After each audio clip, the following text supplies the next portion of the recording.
Hey everyone, so this is Chicago Med, season 3, episode 2, Nothing to Fear. So I'm gonna start this by, or do this going by storyline, um, like going through each character and the different storylines and all that instead of going chronologically.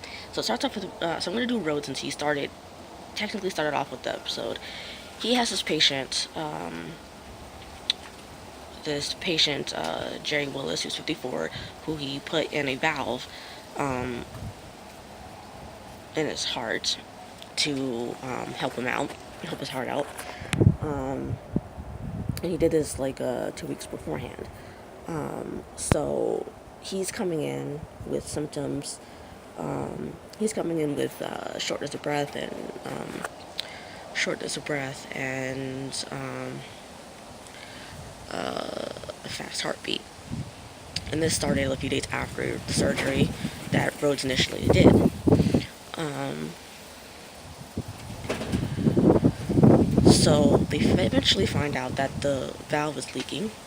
And so Rhodes, throughout this whole thing, Rhodes is wanting to go in and fix the valve.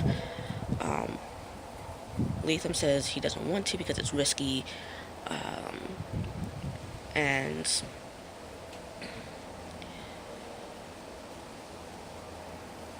eventually, somehow, or not really somehow, but eventually Rhodes manages to gets Jerry to he manages to get Jerry to change his not change his mind, but gets Jerry to want to do the surgery, or wants to have the surgery done. And he did this inadvertently because Jerry asked for more options because when it was found out that the valve was leaking, Jerry was told that he would have to basically come in for the rest of his life and have things, really, he would have to keep coming into the hospital for things. So he asked for more options. Rhodes gave him an option, but Rhodes did explain to Jerry that it wasn't advisable, but Jerry decided to want to do it anyway. So during the surgery, they find out that the valve is faulty. It's just a bad valve. And after surgery, they find out that the hospital changed manufacturers before Rhodes did the initial surgery. And apparently this new manufacturer can get away with not testing the valves on humans by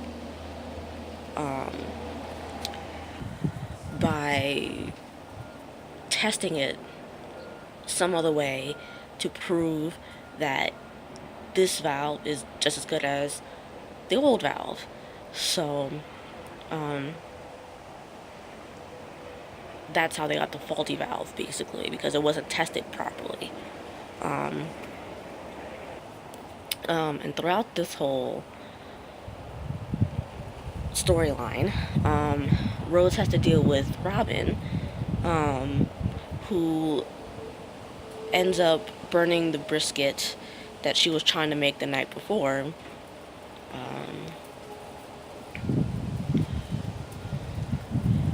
In the oven, because she left it in the oven and then she went to the store to get something, I don't remember what, and it ended up burning and setting off the alarms, and he had to go deal with that during the case. And then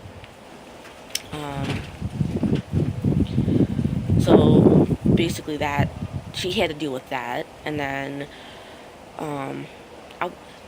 what I hope the writers don't do is have not Latham, Rhodes and Becker become romantic storyline.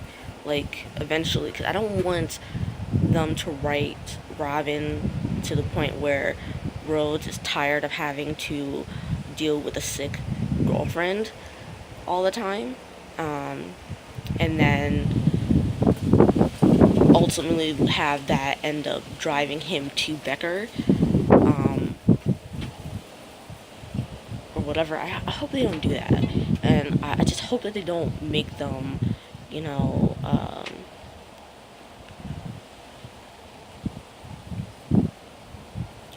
I hope they don't do that, because the whole two people who are supposed to be competitors end up being a romantic couple.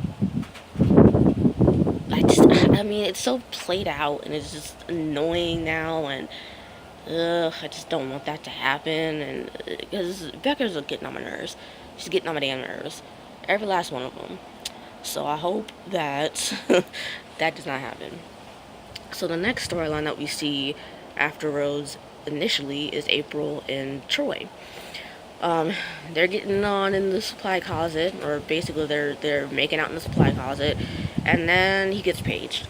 So he gets a patient named Henry Lee, who April has been dealing with for several years. He comes in for monthly heart failure meds. When they go check on him, Troy hears something in his lungs and wants to check it out. When April leaves the room, when they leave the room, he asks her to persuade him to change his mind, since apparently he seems to listen to her. So she does end up doing this, and they go to get the X-ray, and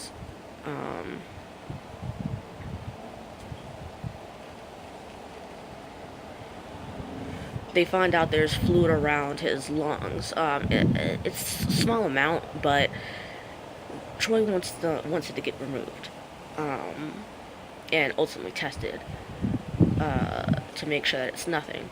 Henry refuses at first, but Troy puts April on the spot and gets her to change his mind. April then tells him afterwards that she doesn't think his course of action was right, and to not put her on the spot like that again.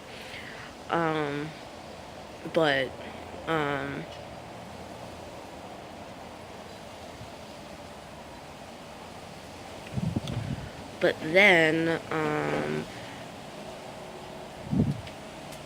after the procedure to get the fluid, Henry can't breathe due to someone piercing his lung during the procedure.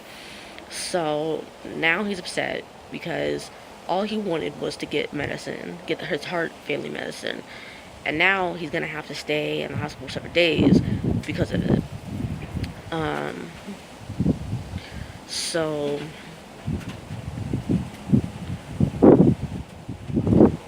April confronts Troy about the course of action. He brushes it off, and she's like, well, don't brush me off just because I don't have an MD at the end of my name. And that, like, basically she's just like, your course of action was just all types of wrong, and all that. And so they continue to argue. And Maggie seeing them argue brings them into an empty room, telling them that, stop this arguing, I'm going to separate you on cases for good. Later, Troy reveals to April that Henry has non-small cell lung cancer, and the news would be best coming from her. So she does.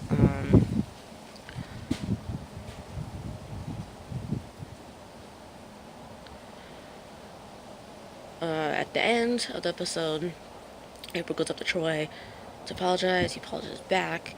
They both realize that, whatever they have going on won't be easy. I just hope that whatever this is, it gets resolved quickly. I don't want them to break up because I think they look cute together, or like they look good together, but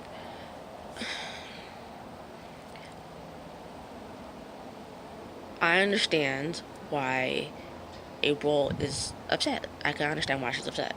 And she has every reason to be upset. I mean, he's basically treating her like a child, and like, because she's an underling, her opinion shouldn't matter.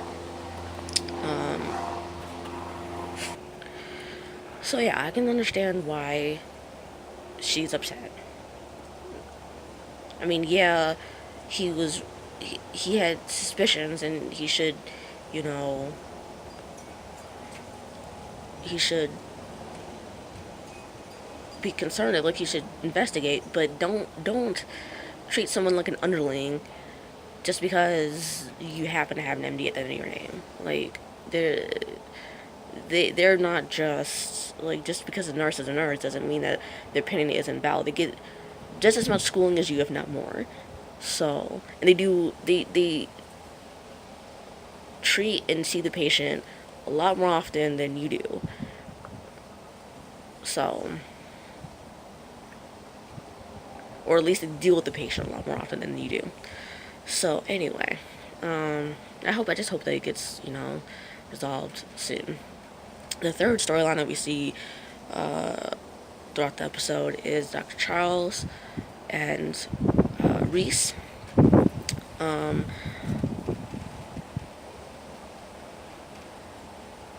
Charles, runs into Goodwin, and we find out the board is making a decision about whether or not to put metal detectors at the entrances. Charles learns that she's leaning more towards yes, for putting the detectors in, but he doesn't think that they should be in because how are the true patients who come in supposed to trust us if we can't trust them? I agree with that. I agree that that is a valid concern. Goodwin brings up the fact that he was shot in the stomach, but he counts that it was outside of the hospital. Yeah, I'll agree that the whole shooting took place outside of the hospital, but it seems like it was suggested that he already had the gun on him, and he was just waiting for Charles to come out of the hospital, or he's just waiting for Charles to come out, or whatever, to come to the entrance of the hospital, whatever. So, I don't know. Anyway, so Charles and Reese then have this awkward hello as they pass each other. A little later, Reese gets this patient, Miss Lake, who says she injected herself with insulin because she has a court hearing. She had a court hearing that day for getting a divorce, and that one that she's dreading. Lake asks Reese to write a medical letterhead, or write on a little medical letterhead saying that she had a medical emergency, but Reese refuses because she's not comfortable with that, mainly because of the fact that Lake caused the entire problem. So Lake then demands, but then, Lake demands that she is able to see Reese's supervisor.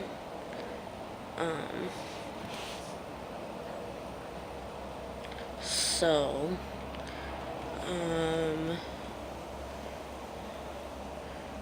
Charles then tells Reese after seeing her that they aren't done with Lake yet.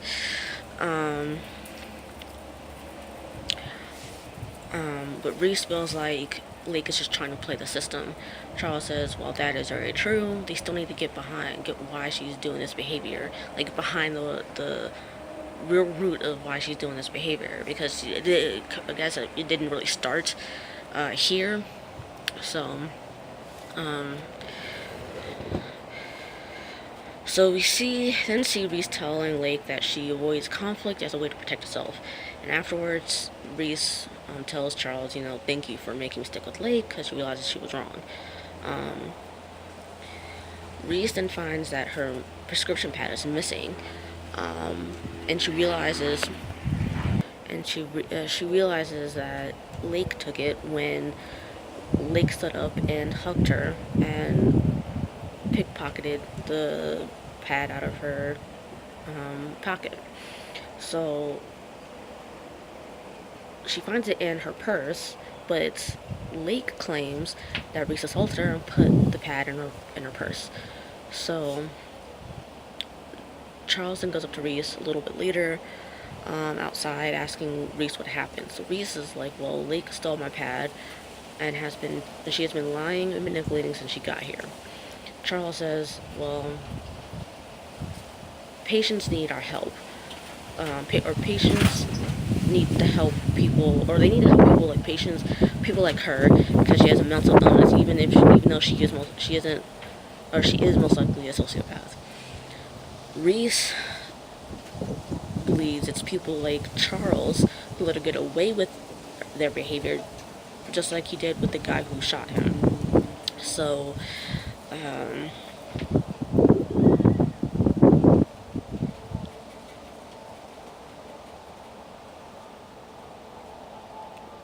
later on in the episode, Charles pages Reese to his office and asks her to evaluate him. He says he seems to have no residual fear or anger, has a normal emotional and intellectual function, and he seems to have moved on. He says, well, then you should too.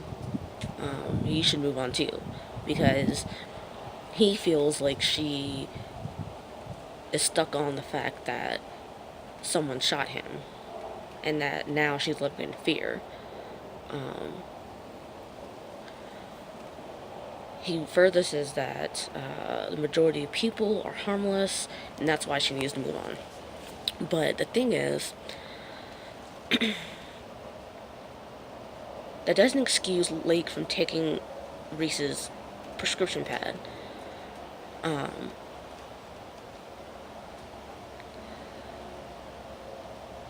And Lake has showed no signs of wanting to change, because she feigned wanting to change by, by displaying,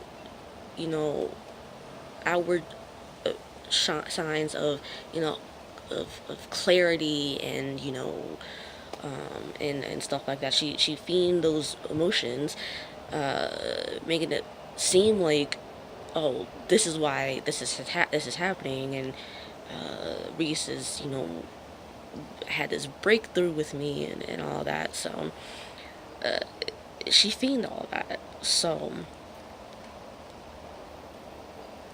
and this was after Reese gave her a chance, and she certainly showed no qualms about lying bold-faced to everyone after Reese found the pad in her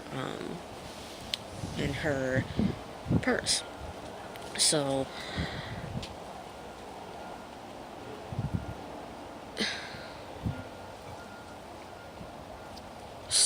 I don't really quite get it.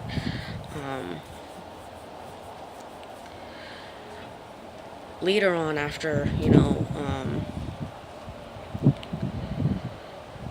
after leaving the hospital, he runs into Noah and Reese, and Reese's tires have been slashed. Reese asks him if he still thinks patients aren't violent, and says that Lake did this, and it's pretty clear that she did do this.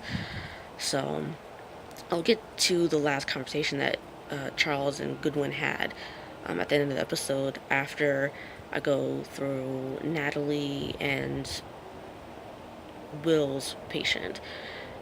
Natalie and Will get this patient named Julie Dutra, who is 34 years old, pregnant, and fainted in yoga class. Julie and her husband are, or at least Julie is. Well, she's more so the health conscious, and she is, worried about GMOs and, things poisoning her baby and all of that. And um, so basically, in a roundabout way, she has been eating 700 to 800 calories per day, and it's all healthy and all that, which is good. You should be eating healthy for your baby, but if you're only eating 700 to 800 calories your entire pregnancy, then there's something wrong. Especially since she's saying that she's 8 months pregnant instead of the 5 months that Halstead thought she was. And so she it's just like, she like I said, she's claiming she's 8 months pregnant, even though Halstead thought she was 5 months pregnant. So she's severely keeping the baby from getting nutrients and fat to grow. I mean, yeah, don't eat fast food every fucking day, but don't fucking not give your baby fat, and because your baby is gonna need fat to be able to grow. Because otherwise, what happened to her is going to just it's gonna happen to you.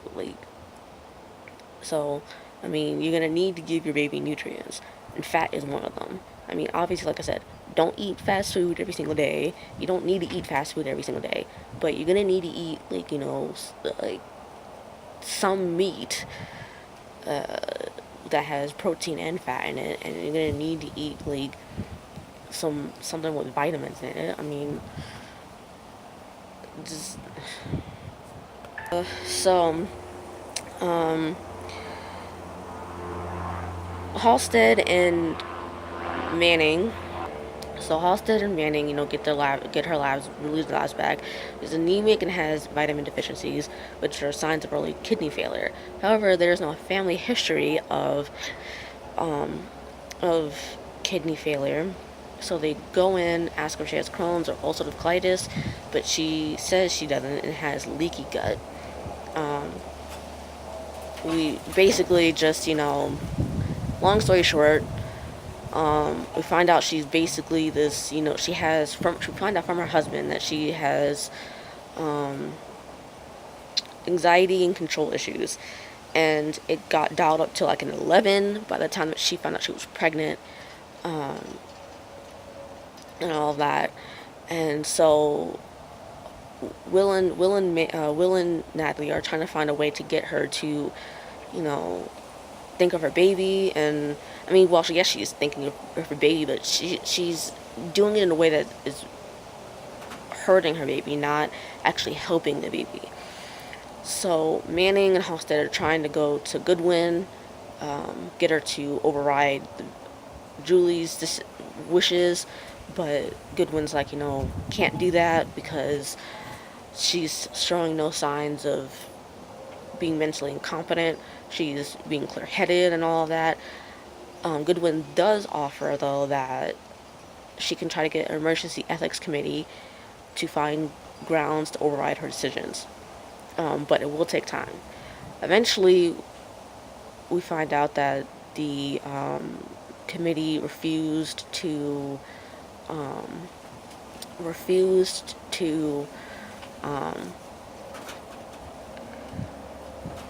override her.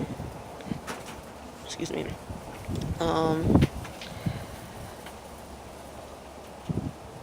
Eventually, Natalie does something drastic, which is put an IV food bag into one of Julie's IV ports, against her wishes.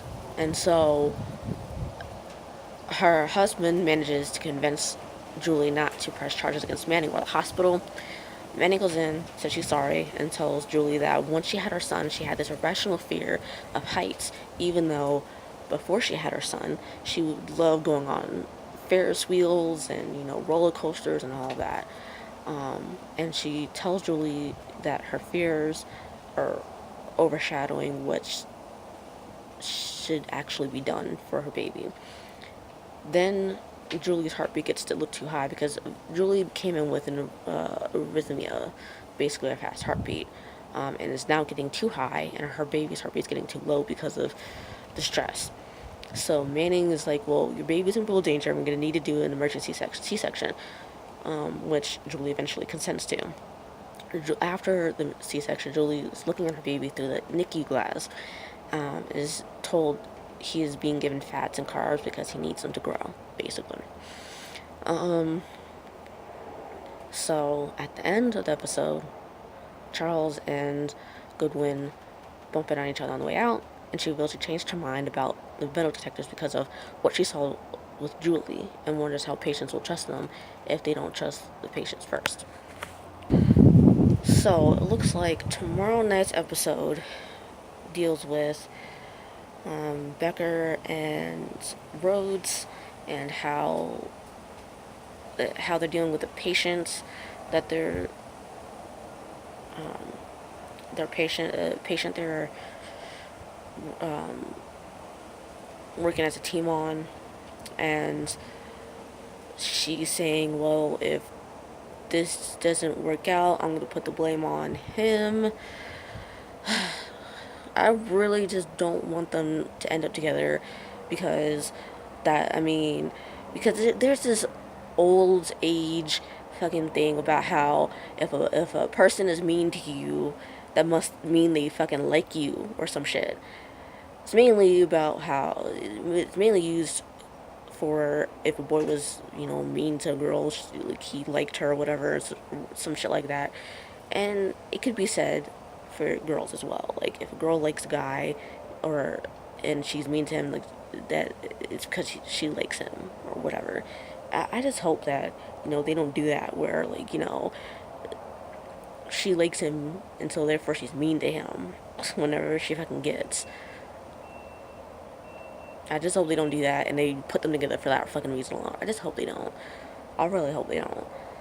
It's just exhausting, even to think about it. Like, stop. So, I just hope they don't fucking put them together because I just really don't. I just want her gone. I mean, I don't know. I haven't watched Vikings yet, by the way. Hopefully I can watch, cause I think there's 2 episodes that came on last Wednesday, so hopefully I can watch both episodes tonight or something, and then put that video up tomorrow or something. I don't know. Hopefully, maybe. So I haven't watched that yet. I'm hoping that I can watch Chicago Med's episode tomorrow night. I'll make sure that I do that, and that way I can put it up Wednesday or whatever. So that's my plans. And I'll see you guys hopefully tomorrow.